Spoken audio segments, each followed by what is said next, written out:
Well, I'm glad you were able to get out, Mark. I've been wanting to buttonhole you away from the office. Sounds serious. What's up? Well, work. You know, getting the right people to fill the right jobs and keeping them. I got lucky with some of my people, but lately my luck seems to have run out.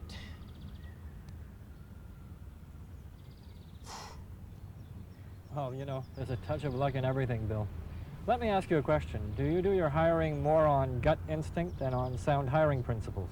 Oh, I do follow a format. I talk to the people, have them fill out an application form, check their references, you know, the usual sort of thing. One of our prime considerations is to always do the utmost in hiring quality people, much the same as we would acquire any valuable asset. And that means increased professionalism when we do our interviewing and selecting. Whoa. Yeah, but there's only so much you can do, right? I mean, you'd have to be able to read a crystal ball to know if the person's going to work out or not. Well, you may have something there, but you can still reduce the risk of bad hirings dramatically if you follow a few basic steps when you're interviewing and selecting. As a matter of fact, we put together a format that we can adapt to all kinds of applicants. Management, sales, skilled, administrative, and non-skilled people too. And it really works. So I think you should get together with Carolyn, my sales manager, and she can take you through the process step by step. Great. Oh, beautiful. Stop the tape and read Module 1 of the workbook, The Position Profile, Part 1.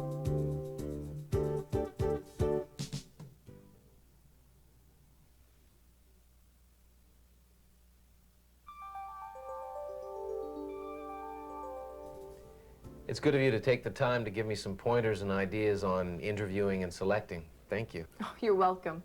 Before I even begin to think about interviewing people for a sales position, I've got to put to paper an updated position profile. After all, hiring is a serious effort to acquire and invest in the absolute best candidate for the specific job. So let's take a look at formulating a position profile for a new sales representative. Great. Here's a form we use that lists the key responsibilities and daily activities required. As you can see, just about all the tasks are listed as required.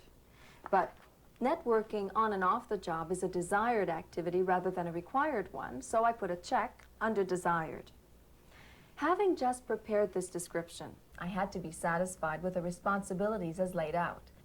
One consideration I had to determine was fairness as it related to everyone else now doing the same thing. Then I had to review the working conditions. Yeah, I can see how travel would be unlikely. Mm-hmm. Stop the tape and do the exercises in your workbook for Module 1, The Position Profile, Part 1.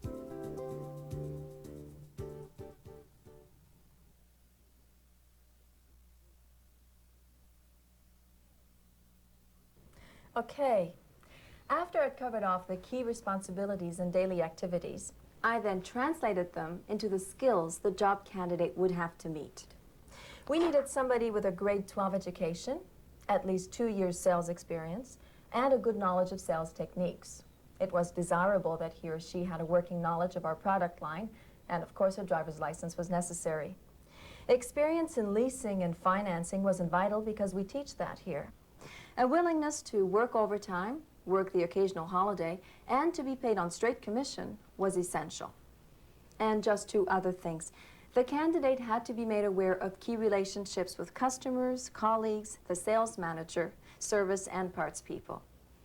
And I had to make sure to let the applicant know what percentage of sales I expected in the first year, plus other measurable data. Mm-hmm.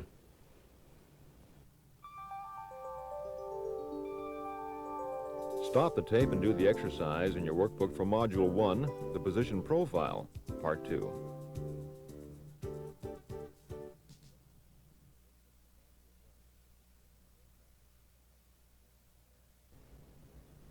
Okay, that makes sense, but how do you know, even after that, that you're on the right track, that you're hiring the right person? The best predictor of a candidate's behavior and performance in the job you're offering is his or her past behavior and performance in similar circumstances. Your job, before you see your first candidate, is to discover the 10 to 15 key performance factors contained within the job for which you're interviewing. What I mean by that is compare different people who've held the position in question, and then determine which factors contributed to their success on the job, and the things that held them back from even greater successes. Performance characteristics identify the work effective and ineffective workers do in specific job-related situations. Stop the video and do the exercise in your workbook for Module 1, the Position Profile, Part 3.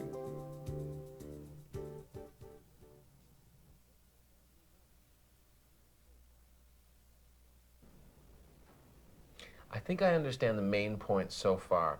A position profile that's as up-to-date as I can make it, a profile that's fair.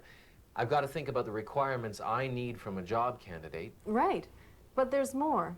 It's vital we prepare the kinds of questions we're going to ask, so we can get a good idea of the candidate's past employment behavior. Simply asking if a person has good listening skills won't do it. But by keeping our eyes and ears open for the candidate's responses, we'll observe whether or not he or she has been actively listening. I get it. You mean that instead of asking how the candidate feels about customer service, I'd instead lead him or her into how they demonstrated excellent customer service in the past. Right. For example, instead of asking how they regard our customers and taking the chance of getting the kind of answer the candidate might think we want, we could ask something like, give me an example of a time when you had to go above and beyond the call of duty in order to help a customer. Okay, so I guess asking about a person's integrity isn't such a smart move. Instead, I'd have to ask the kind of question which might draw the candidate out. How about something like, sometimes salespeople tend to oversell their products a little to make a sale. Give me an example of when you had to do this. Excellent. Similarly, to get an idea of how the prospective sales rep handles the negotiation process, you might ask him or her to describe a satisfying experience in attempting to make a sale. Okay, I'm with you now. So when I get to the candidate's ability to build rapport, I'd ask for a description of how that person breaks the ice in opening conversations. That's it. And because you've asked an open-ended question, you'll also get a pretty good idea of the person's ability to communicate on his or her feet. You'll observe skills in oral communications. As for the quality of initiative, all I have to do is ask how the candidate prospects for new customers. Now you're getting it. On this matter of work standards, you might simply ask the applicants to tell you about occasions when he or she wasn't all that happy with personal performance. Ask what that person did about it.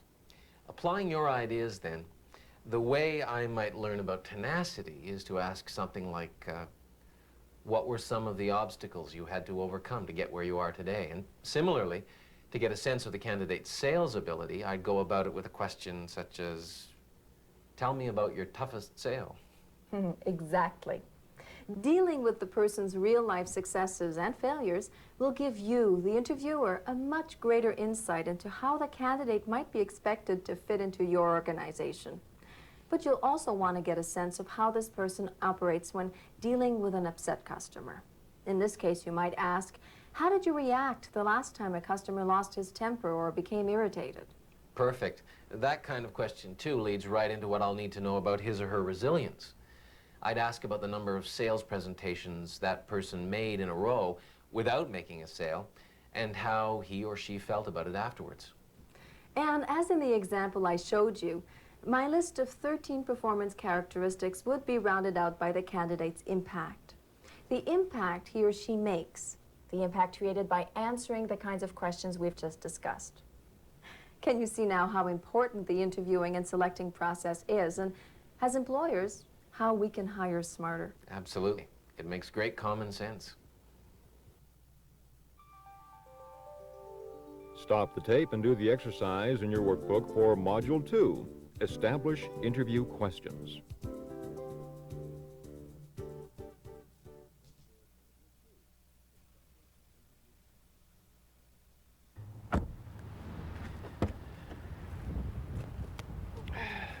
Bill, Mark. so how'd it go with Carolyn? Great. She taught me a lot about how to probe for things a company needs in a prospective employee. Well, that's good, but hold on for a minute. Before you start thinking that what you want is all the preparation you're going to need, I suggest you think again. Your prospective employee is probably going to have a few questions of his own. Some typical concerns might be starting date of employment, salary, and possible commission, as well as fringe benefits. But no matter how the interviews go, always remember that you and your company are constantly in the business of creating a good impression. And that goes for anybody who walks through your doors. So I guess empathy plays a big role here. I know it's tough for somebody who's looking for a job. Well, ask yourself, what courtesy would I like extended to me during my visit to this organization? So make sure that whoever the first person is who sees the candidate makes the applicant feel comfortable. And that would mean making sure that directions to the washroom are given, providing coffee, and also having somebody there to take care of the person's overcoat. You know, that sort of thing. I can see that now. In fact, Carolyn's going to take me through an interview from beginning to end when I meet with her next week. It's great.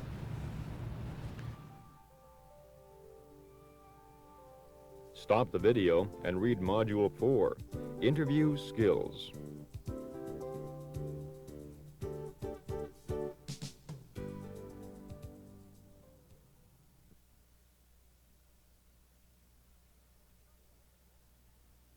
Okay, Bill, let's imagine your first applicant is waiting outside and being looked after. Have you got everything together? I think so. Okay, point form for yourself the way this interview is going to go. Okay, I've got to remember to ask open-ended questions or give open-ended statements that can't be answered with a simple yes or no. Open-ended questions begin with who, what, where, why, when, and how. Also, instead of asking, you don't mind shift work, do you? Which would indicate a preferred answer, say something like, what would your preferences be about shift work? I'll have my pad and pen handy to let the applicant know I'm serious about the interview. But to put him or her a little more at ease, I'll make sure they know that I'm only taking notes because I don't want to forget anything later on. And remember that the best interview for both of you is one which is non-threatening. Use easy anecdotal conversation to maintain rapport. I hate silences. But I know I'll have to use some self-discipline here. Even if the candidate doesn't respond immediately, it's likely that he or she is thinking about the answer. So I've got to be patient. It can be absolutely vital in the overall interview. And so I'll try to be encouraging and sympathetic. Oh, and Bill, you've got to remember not to allow yourself to let your conversation get off track.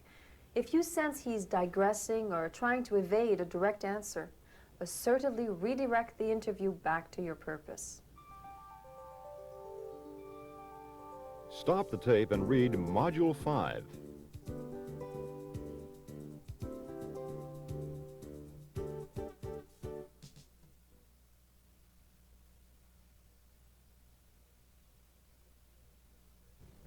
The greeting is the first step I take in placing the candidate at ease and reducing tension.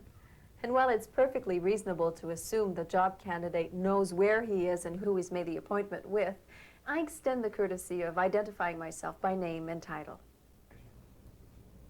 Good morning, Mr. Lewis. Good morning. I'm Carolyn Taylor, sales manager here at Parkland Motors. It's a pleasure to meet you, Ms. Taylor. Thank you for being so prompt. And I see you've been well taken care of. Yes, thank you. Please follow me. By making a rapport-building statement or by asking a non-threatening question, such as acknowledging punctuality or commenting on his being taken care of during his wait, I helped put the candidate at ease. As you know, we're in the preliminary stages of selecting a new sales representative for Parkland Motors. This meeting will give us the chance to become acquainted, while giving each of us an impression about how well we might work together.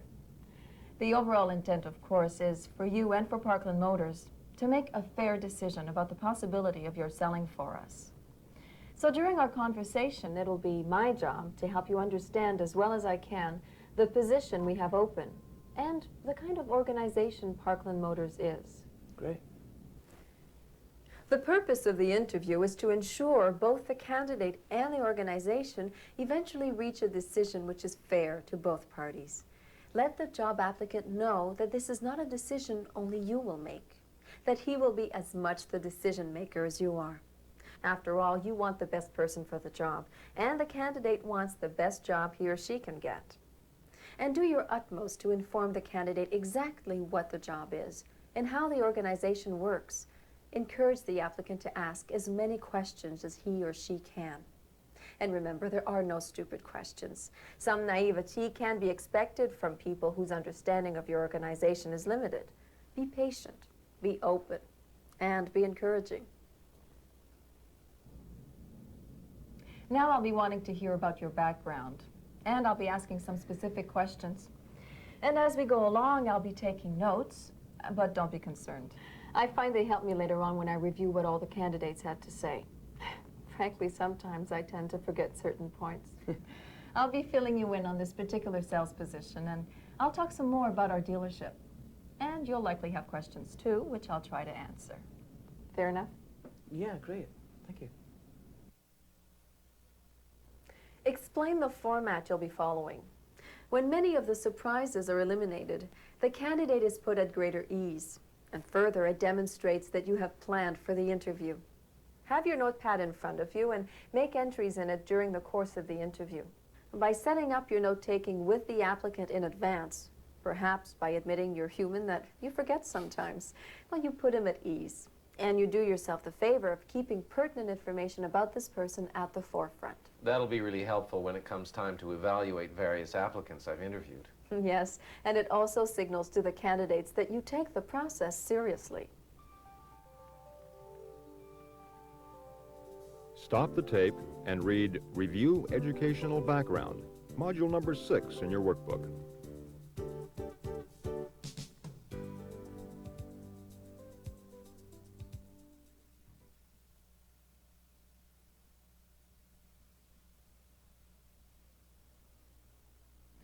Mr. Lewis, tell me about your educational background, your schooling, any additional training or night courses? Well, I graduated from high school here in Parkland. Then I went on to college and took a business course. I found it was very... Reviewing the candidate's education is an area which will give you a broad idea of a person's skills, abilities, and interests. Education, however, is not, nor should it be, the be-all and end-all in determining qualifications. I began the question about education by saying, tell me about, rather than by asking, did you graduate from high school? The open-ended question, of course, required more than a yes or no answer and allowed the applicant to elaborate. Begin the note-taking process right away. There are an amazing number of details a candidate may reveal during such open-ended questioning. Often his or her asides provide enlightening insights, insights you may not wish to overlook later on when evaluating all the candidates. Stop the video and do the exercise for module 6 of your workbook.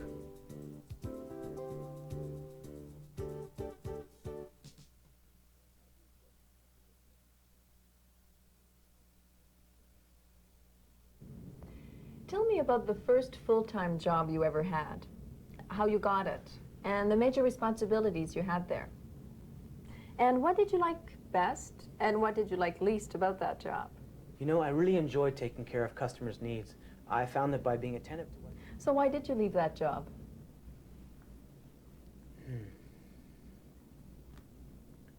Well, I was pretty young, and I wanted to travel with a friend of mine. So he and I got some tickets to Europe and bought some Eurail passes and flew off to Amsterdam. I can tell you, that was really a great experience. I know what you mean. Europe is great. But tell me, how did your first job end? Why did you leave it? Asking about his first job may seem a backward approach. But as you move ahead in the process, you'll discover the candidate's ability and mobility. For example, did his next job provide greater responsibility, or did he simply make a lateral move? What was his professional progress from that first job?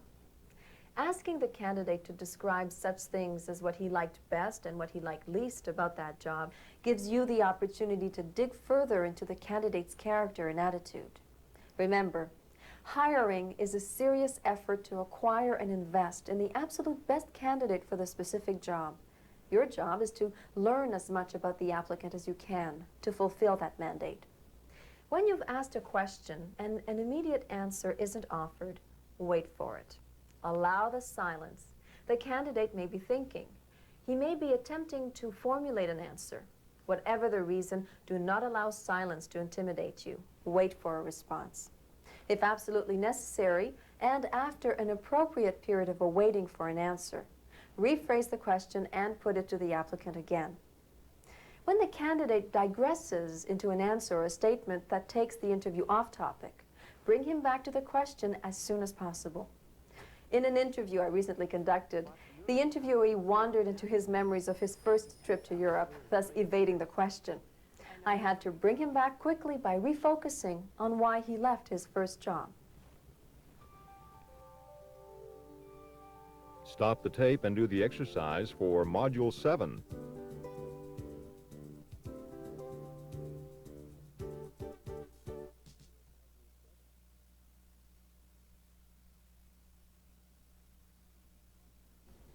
Tell me, how have you demonstrated good customer service in the past? Well, give me an example of a time when you had to go above and beyond the call of duty in order to help a customer.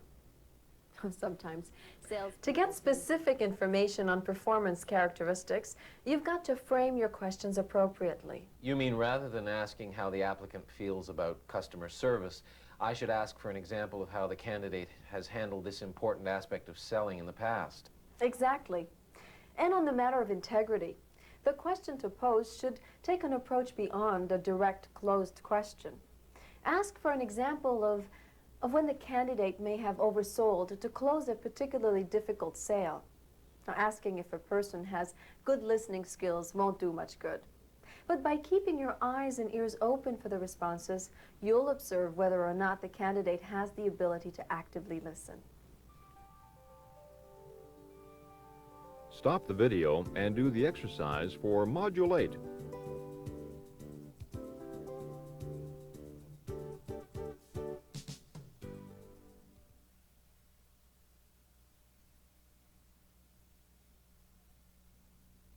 So let me give you more information on the position and our dealership. Obviously, the main responsibilities will be to sell cars and maintain customer contact. But there are other areas which the person who fills this position must deal with.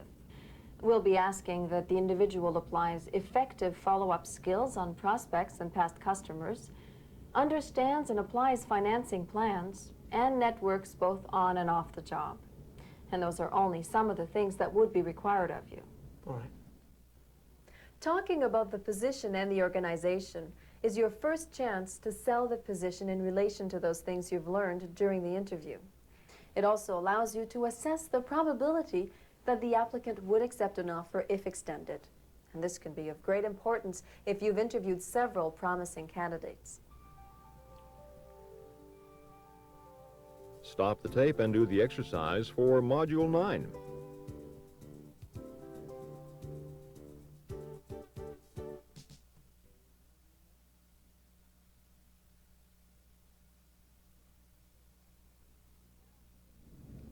Now I'm sure you have some questions for me.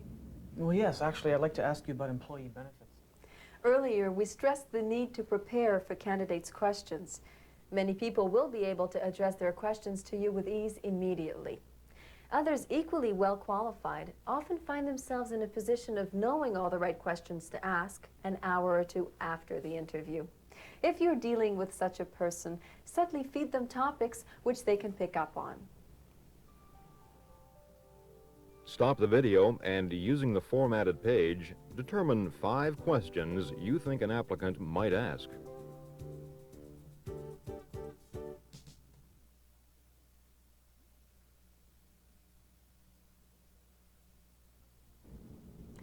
Okay, we've covered a great deal of information. I'd like to do a quick review about what we've talked about, primarily to ensure that I've neither misinterpreted what you've told me nor left anything out. Reviewing what you've learned during the interview process protects both of you. It gives the chance for the clearing up of any misunderstandings or to confirm any areas where you might have had questions. Stop the tape and read Module 12, Interview Conclusion.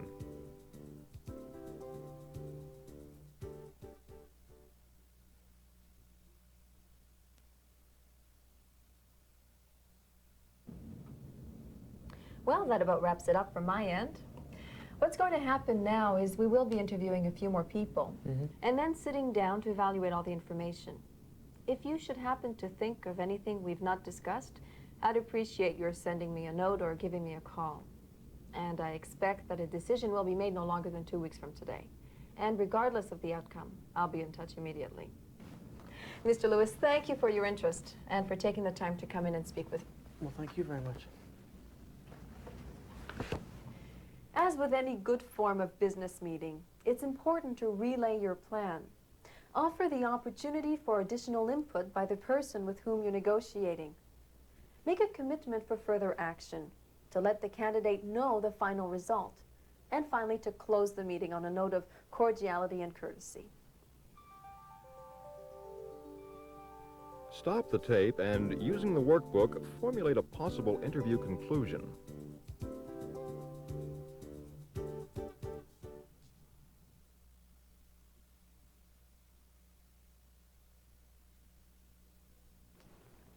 The notes paid off. Afterwards, I assembled my thoughts. I graded the answers good, marginal, and poor, and I considered my assessment and evaluation of the prospective employee. And importantly, I was able to compare answers to the same questions I'd already asked earlier candidates. Now, your grading of the candidates' questions wasn't haphazard. You had predetermined a set of important questions and had assigned point values, 5 for good answers, 3 for marginal answers, and 1 for poor answers. I determined the questions in advance for a number of reasons, not the least of which was to assure myself that all the important elements of the process were covered. More importantly, however, was the consistency factor. By asking the same questions of all the candidates and by keeping a score of each answer, I ensured my objectivity when it came time for review. What do you do if you've got 2 people tied for top spot? The only thing you can do is compare the candidates against the criteria which are absolutely mandatory for the job. If 2 candidates are still tied, compare them on items you desire in an employee. You might also find that while one candidate has the edge over everyone else, he or she still doesn't fit your needs. When that happens, continue the interviewing process until you do find the right person. Stop the video and do the exercise for Module 13.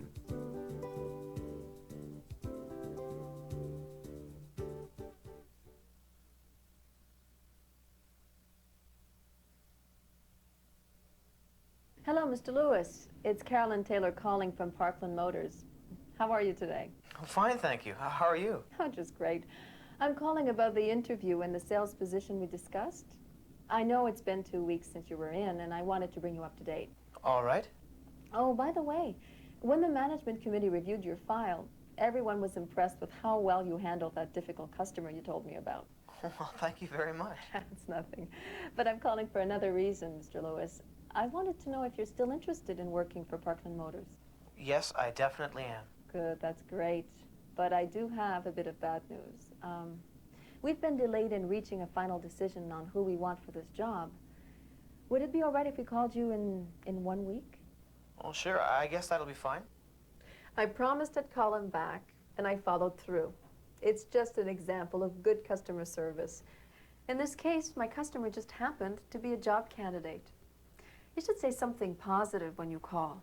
Even your weakest candidate is certain to have at least one strong point you can acknowledge. By asking if the candidate still has an interest in working for you, you keep his interest up, while at the same time determining the probability that he'd accept a job if you offered it. If you're holding on making a decision, keep everybody informed. Many companies lose good candidates because those people assume the worst when no communication follows the interview. It was a good game. Well, thanks. You're being kind to me.